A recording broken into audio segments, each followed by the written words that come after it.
आज महाराष्ट्राच्या समन्वय समितीनं पूर्वेश सरनाईक यांच्या नेतृत्वाखाली राज्याचे लोकप्रिय मुख्यमंत्री आदरणीय एकनाथ शिंदे साहेबांची भेट घेतली आणि भेटीमध्ये प्रामुख्यानं दहीहंडीला जो जागतिक दर्जा तुम्ही दिलेला आहे प्रो गोविंदाच्या माध्यमातून त्याबद्दल त्यांचे आभार व्यक्त केले।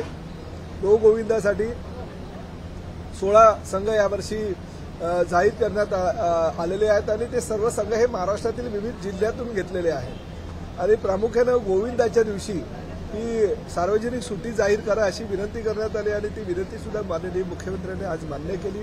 त्यामुळे गोविंदाच्या दिवशी ही सार्वजनिक सुट्टी सुद्धा जाहीर केली जाईल। त्याचबरोबर ह्या प्रो गोविंदामध्ये खेळणाऱ्या संघाला टायगर श्रॉफ हा यावर्षी ब्रँड अँबॅसेडर म्हणून असणार आहे आणि टायगर श्रॉफबरोबर राज्य शासनाच्या वतीनं चर्चा सुद्धा केली जाणार आहे।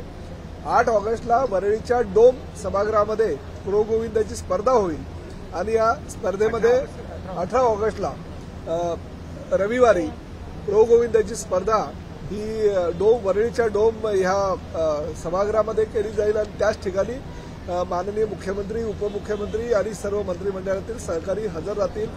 दहीहंडी समन्वय समितीने ज्या ज्या मागण्या माननीय मुख्यमंत्र्यांकडे केल्या होत्या त्या सर्व मागण्या मान्य झाल्या। प्रामुख्यानं गोविंदांना जे विम्याचं कवच दिलं जायचं ते विम्याचं कवच 1 महिन्यापूर्वीच देण्यात यावं अशी विनंती त्यांनी केली। त्यामुळे जे चहल साहेब आहेत त्यांना मुख्यमंत्र्यांनी सांगितलं की ताबडतोब विम्याचं कवच द्यायला संबंधित म्हणजे स्पोर्ट्स डिपार्टमेंटला तुम्ही सांगा, जेणेकरून गोविंदांना सराव करताना सुद्धा जर काय अपघात झाला तर त्याचा सुद्धा त्याला विम्याचा फायदा होऊ शकेल। त्यामुळे समन्वय समितीच्या माध्यमातून आज जी बैठक आयोजित करण्यात आली होती त्याला यश प्राप्त झालं, सुट्टी जाहीर झाली, विम्याचं संरक्षण कवच मिळालं आणि 18 ऑगस्ट रोजी वरळीच्या डोम ह्या सभागृहामध्ये जो प्रो गोविंदाचा थरार आहे तो सुद्धा सर्वसामान्य मुंबईकरांना बघायला मिळणार। 18 ऑगस्ट रविवारी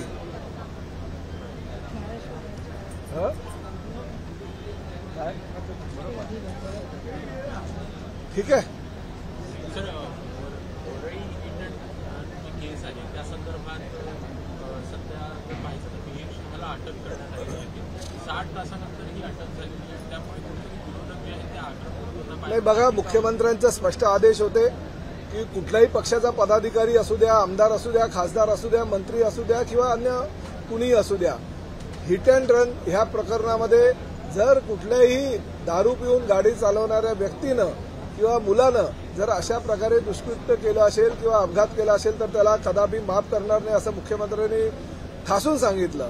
भले जो पदाधिकारी आहे तो जरी आमचा कार्यकर्ता असेल किंवा शिवसेनेचा पदाधिकारी असेल, त्याच्या मुलानं हे कृत्य केलं असेल तरी त्याचं समर्थन कुणीही केलेलं नाही। त्यामुळे विरोधकांनी यामध्ये जाणीवपूर्वक काहीतरी राजकारण आणण्याचा प्रयत्न करू नये। उलट ही घटना घडल्यानंतर मुख्यमंत्र्यांनी ताबडतोब पोलिसांना आदेश दिलेत आणि आमचा पदाधिकारी असताना सुद्धा राजू शहा याला अटक करण्यात आली। ठीक आहे, न्यायालयानं त्याला जामिनावर सोडलं असेल ती नंतरची गोष्ट आहे, परंतु त्याचबरोबर पोलिसांच्या 4 ते 5 पथकं विविध ठिकाणी पाठवून जो मिहिर शहा होता, जो गाडी चालवत होता, त्याला सुद्धा अटक करण्याचे आदेश दिले होते।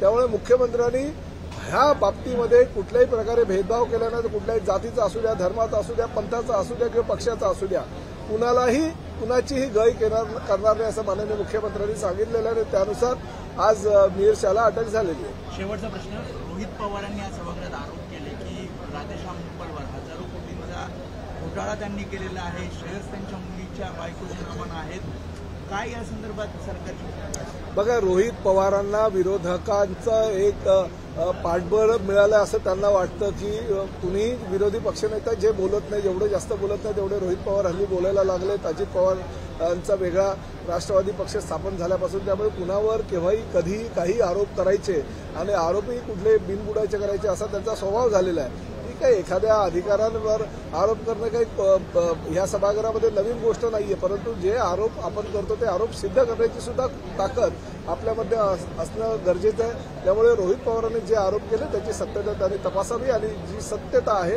ते सभागृहाच्या सुद्धा निदर्शनास आणून देणं गरजेचं आहे। जर सत्य असेल तर निश्चितपणे गोपलवार काय राज्याचा कुठलाही संधी अधिकारी असू द्या त्याच्यावर कार्यवाही केली जाईल, एवढं सक्षम आमचं महायुतीचं सरकार आहे। एबीपी माझा, उघडा डोळे बघा नीट.